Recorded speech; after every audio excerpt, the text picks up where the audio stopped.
হয়তো বা এই বছর না হোক পরবর্তী বছরে যদি গুরু গৌরাঙ্গ চায় একদিন অবশ্যই আসবো এবং দিব্য আনন্দে অংশগ্রহণ করতে পারবো।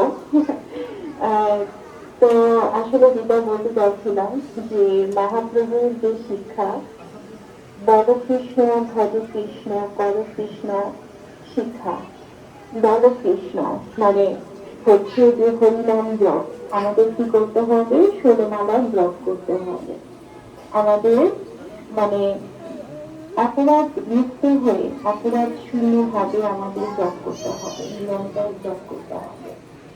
কারণ কি, এই হরিনাম জপের মাধ্যমে আমরা কানেক্ট হই কার সাথে, আমরা কানেক্ট হই কৃষ্ণের সাথে, যেটা আমাদের জীবনের পরম উদ্দেশ্য, কৃষ্ণের সাথে কানেক্ট হওয়া।